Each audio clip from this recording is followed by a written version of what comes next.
Welcome friends to my review video of the 100-watt CIGS solar panel, the BougeRV version.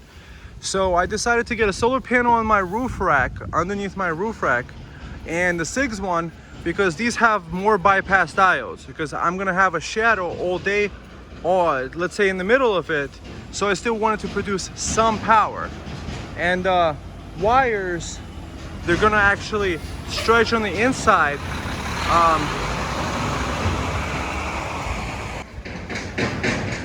Welcome friends to my review of the BougeRV 100-watt CIGS solar panel.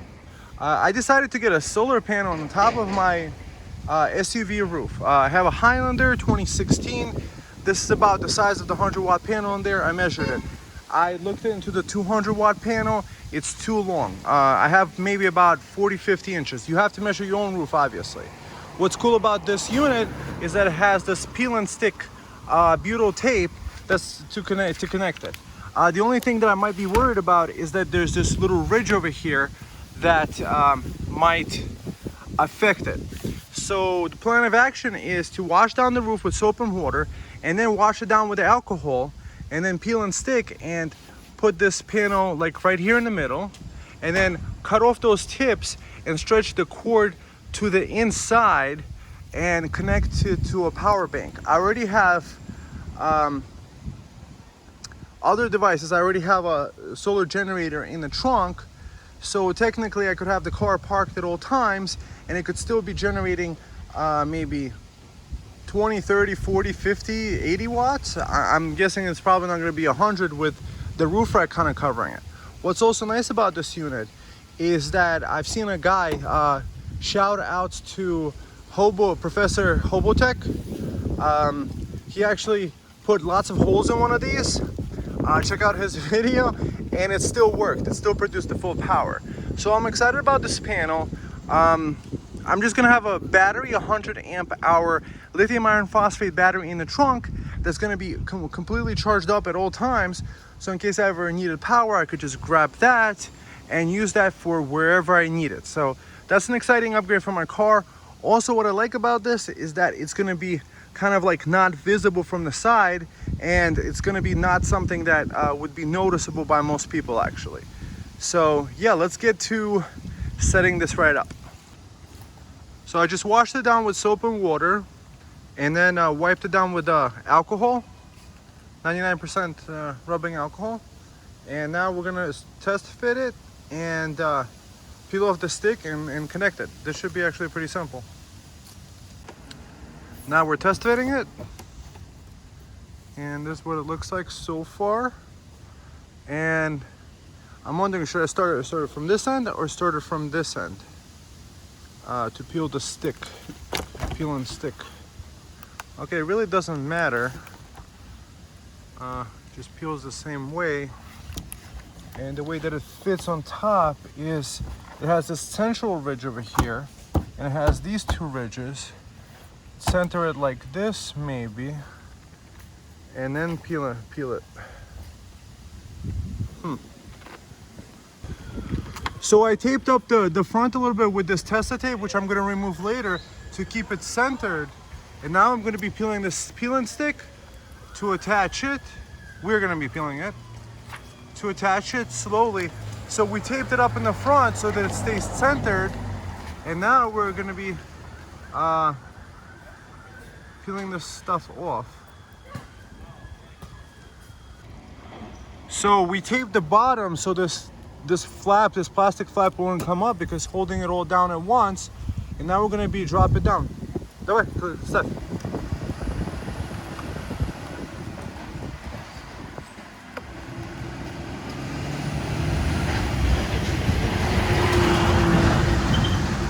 Okay, so this side is attached. And now that we have this side that's not going to move, now we could start unfurling the other side of it. So we're slowly peeling this part off and getting it done. It's just that easy. This is a nice, easy peel and stick operation.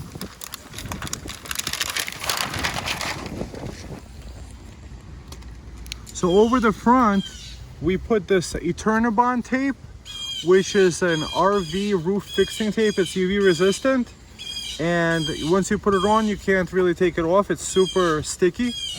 So the idea of it is this, is that there was a slight space over here. We didn't want extra water coming in or dirt and all this other stuff getting underneath the panel, and from the wind force and stuff like that to have an effect on it. So it's mounted up right now.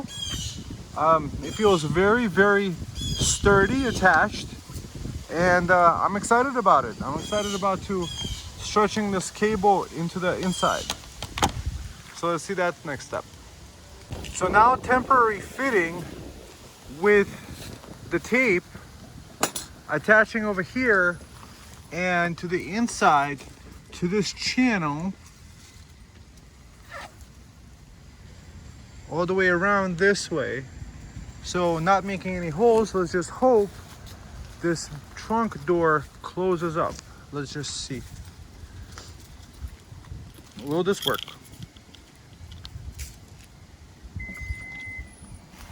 Okay.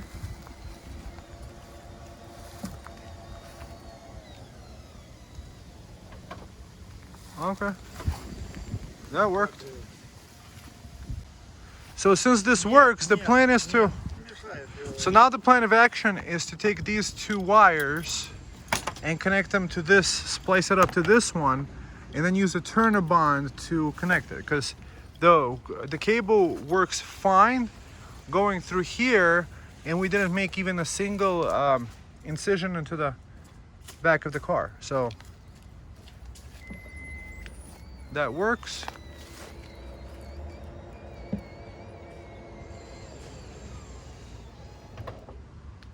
Okay.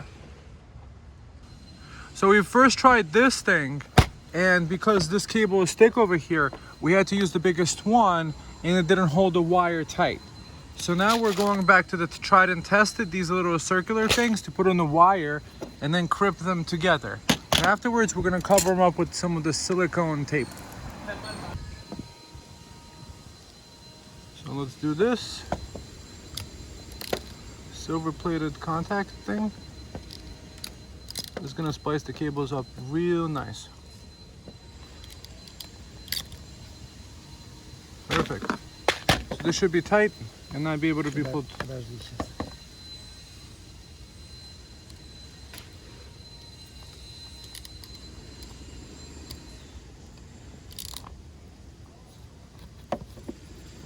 Oh, that's nice. That's not pulling apart. That's nice. So we spliced it together, and now we cover it with the silicone tape.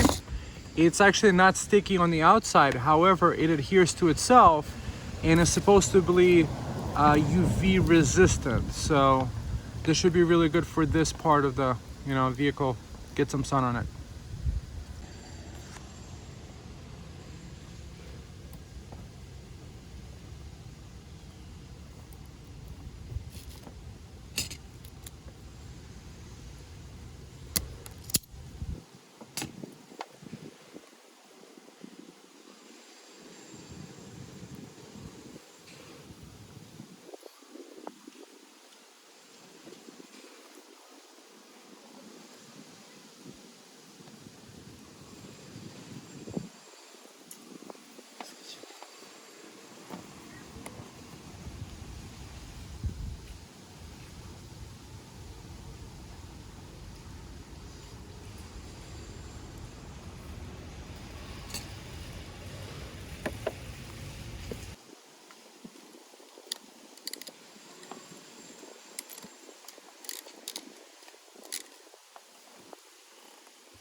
Может быть, еще раз?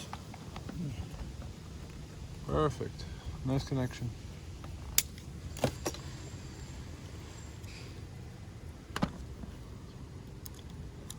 Сними этот, take off the tape from one side. Он же сверху. Gotta take off the plastic.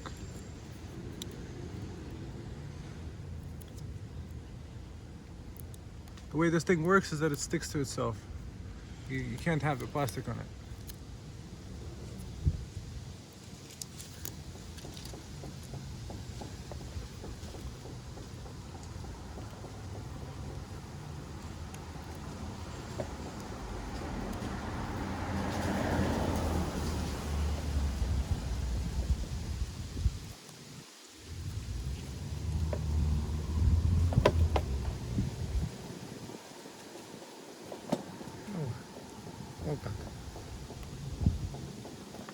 зацепился.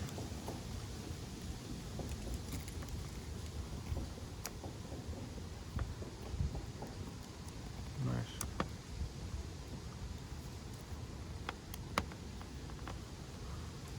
Nice and insulated. Perfect.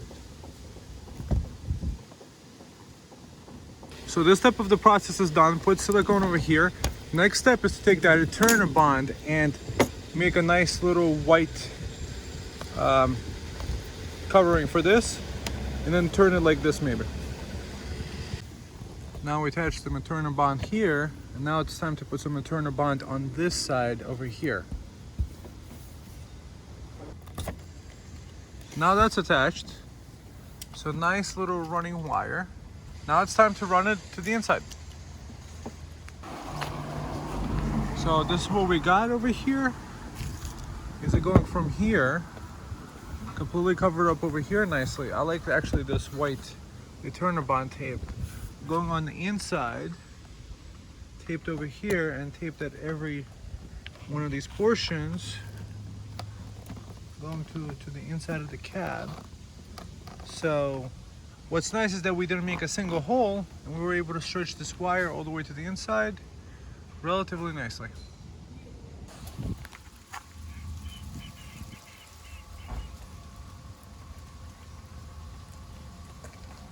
Now we're connecting the Anderson connectors.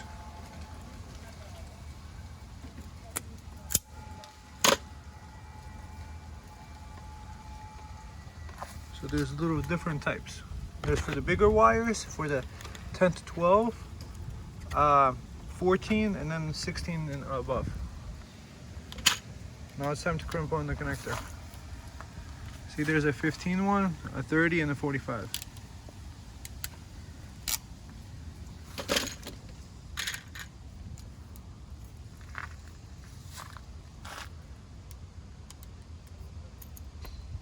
Did you hear the click?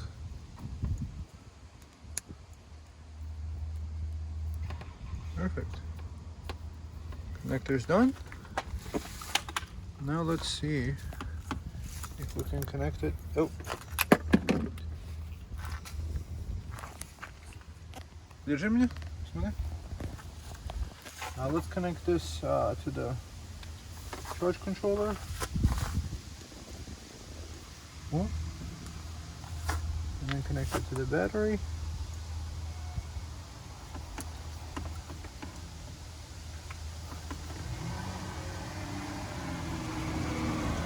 So it's kind of like no sun right now.